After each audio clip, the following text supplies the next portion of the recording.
Assalamualaikum warahmatullahi wabarakatuh. Teman-teman, kita lanjutkan lagi novel yang berjudul Istri 100 kg karya Ilyas Wan. Aku menunggu dengan gelisah kabar dari Pak Arjun, orang yang aku bayar untuk menyelidiki semuanya, termasuk kenapa Claudia bisa bebas dan hubungan dia dengan Mama. Aku membayar mahal untuk ini karena aku harus tahu semua fakta yang ada sebelum aku menikah dengan Danis. Katanya dia akan mengarahkan tim untuk menyelidiki. Tadi Pak Arjun memintaku untuk mengirimkan alamat tempat Claudia bekerja. Dia juga memintaku untuk mengirimkan foto dan identitas Claudia. Aku sedikit tenang karena ada yang membantuku. Karena jika untuk keluar rasanya tidak mungkin. Beberapa kali Danis menelpon tapi tidak aku terima. Karena aku sedang malas berbicara dengan siapapun. Tak ada yang aku lakukan kecuali tidur dan menunggu semua informasi dari Pak Arjun. Dret, ponselku kembali bergetar. Aku segera bangun dari tidur dan duduk di atas ranjang.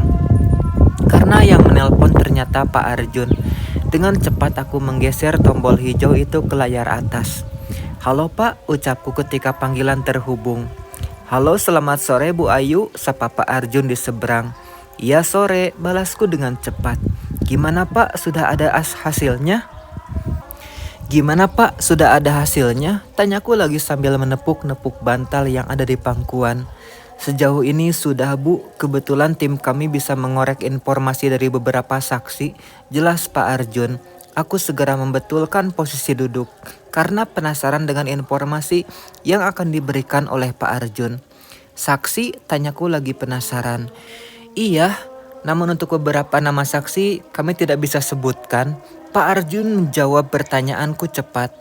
Tidak salah aku minta tolong pada timnya.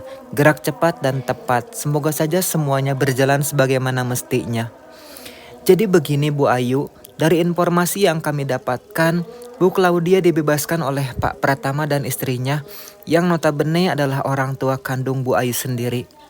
Tuntutan yang dulu ditujukan pada Bu Claudia dicabut oleh kedua orang tua Anda. Pak Arjun menjelaskan semuanya. Bapak tahu nggak alasannya apa? Tanyaku lagi. Jujur saja aku sangat menyayangkan sikap yang diambil oleh Mama dan Papa. Kenapa mereka tega membohongiku dan membebaskan Claudia yang jelas-jelas sudah membuatku hampir kehilangan nyawa. Seharusnya sebelum bertindak, Papa dan Mama menanyakan pendapatku. Alasannya karena Mama dan Papa Anda menyuruh Claudia untuk menikah dengan Pak Adam. Jawab Pak Arjun yang membuatku tercengang. Mas Adam, menikah dengan Mas Adam tapi untuk apa? Dan mereka sudah menikah?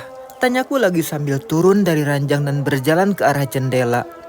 Hujan mulai turun.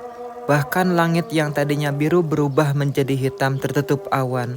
Sama seperti hatiku. Belum. Mereka belum menikah karena Pak Adam menolaknya. Jawab Pak Arjun lagi. Mas Adam menolak menikah dengan Claudia. Jadi yang dikatakan oleh Claudia sewaktu di salon adalah bohong. Dia mengatakan jika dirinya telah menang dariku karena sekarang dia sudah berhasil mendapatkan Mas Adam. Dasar ular. Maaf Pak Arjun, kalian udah selidiki kemana anak Claudia? Tanyaku lagi. Aku hanya penasaran saja kemana anak yang berada di kandungannya dulu. Jadi anak yang dikandung oleh Bu Claudia dulu berjenis kelamin laki-laki. Setelah melahirkan di penjara, anak itu diambil alih oleh Pak Adam. Dan sekarang yang mengasuh anak itu adalah Pak Adam. Jawab Pak Arjun cepat. Ada satu lagi Bu Ayu. Apa itu Pak? Tanyaku penasaran. Hari ini Pak Adam akan pergi ke Singapura dan menetap di sana. Dari informasi yang kami dapatkan, dia juga sudah mengurus hak asuh dan juga surat pindah. Jawab Pak Arjun yang membuatku terkejut. Apakah Mas Adam akan pergi dan meninggalkan semuanya di sini? Jika dia mencintai Claudia, seharusnya dia menikah dengannya. Untuk saat ini hanya itu informasi yang bisa kami berikan. Nanti jika ada beberapa hal yang menyangkut kepentingan Bu Ayu akan kami sampaikan lagi. Ucap Pak Arjun. Setelah itu aku mengucapkan terima kasih dan sambungan telepon terputus. Aku termenung mengingat penuturan dari Pak Arjun tadi. Tanganku erat memegang ponsel. Pandanganku lurus menatap hujan yang kini turun dengan derasnya. Pikiranku kembali melayang pada semua kenangan yang pernah aku lewati berpuluh tahun silam, di mana aku selalu tertawa bahagia ketika pulang sekolah bisa mandi hujan bersama Claudia. Dia sangat suka hujan, begitu juga aku. Kami akan bermain sepanjang waktu tanpa mempedulikan baju sekolah yang basah. Aku tersenyum getir mengingat semua kenangan itu. Mungkin inilah cara Tuhan menyadarkan aku jika memaafkan akan membuat hati lebih tenang. Apa yang hilang dan melewatiku berarti itu bukan takdir yang ditetapkan untukku. Tapi aku yakin takdir yang telah ditetapkan untukku tidak akan hilang atau terlewatkan. Kutatap kembali layar ponsel yang kini masih ada di genggaman. Dengan cepat aku mencari kontak Mas Adam. Tututut, halo? Ucapku begitu ponsel terhubung. Assalamualaikum Ayu. Salam Mas Adam yang membuatku sedikit malu karena lupa mengucapkan salam. Waalaikumsalam, jawabku sambil menggigit ujung ibu jari. Setelah sekian lama, baru kali ini aku merasa gugup. Mas, kamu di mana sekarang? Tanyaku. Ini aku lagi di jalan mau ke bandara. Kenapa? Jawab Mas Adam. Benar yang dikatakan oleh Pak Arjun tadi. Mas Adam memang mau pergi. Segera aku matikan sambungan telepon. Biar saja Mas Adam bertanya-tanya kenapa aku memutuskan sebelah pihak. Aku meraih kunci mobil di atas nakas. Lalu mengambil tas juga sweater. Aku akan menyusul Mas Adam ke bandara. Mau kemana kamu Ayu? Tanya mama sedikit berteriak dari ruang keluarga. Ada perlu sebentar mak, jawabku sambil berlari keluar rumah. Tidak aku pedulikan lagi teriakan mama yang terus memanggilku. Pasti mama tidak akan memberikan aku izin untuk keluar. Setelah masuk ke dalam mobil, segera aku menstarter mobil dan menginjak pedal gas. Tujuanku sekarang adalah bandara. Jalanan sedikit lenggang karena hujan, jadi aku bisa dengan mudah mengendarai mobil. Setelah sampai di bandara, aku segera masuk dan mencari keberadaan Mas Adam. Badanku agak sedikit basah karena tadi harus berjalan kaki setelah memarkirkan mobil agak jauh. Akhirnya sekarang aku kedinginan karena seluruh ruangan di sini ber-AC. Dengan cepat kurogoh ponselku dan menelpon Mas Adam kembali. Kamu udah di bandara? Tanyaku langsung pada saat panggilan sudah terhubung. Udah, ini masih di lobi, jawab Mas Adam. Ada suara bayi yang sedang menangis. Mungkinkah itu bayinya Claudia? Aku tunggu di dalam ya, soalnya aku juga di sini, ucapku sambil mendekap tubuhku sendiri. Sweater yang aku gunakan rasanya sama sekali tidak mempan.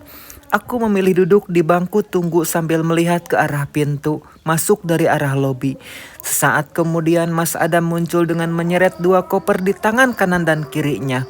Di belakangnya ada seorang wanita yang kuperkirakan berumur sekitar 40 tahunan sedang menggendong bayi.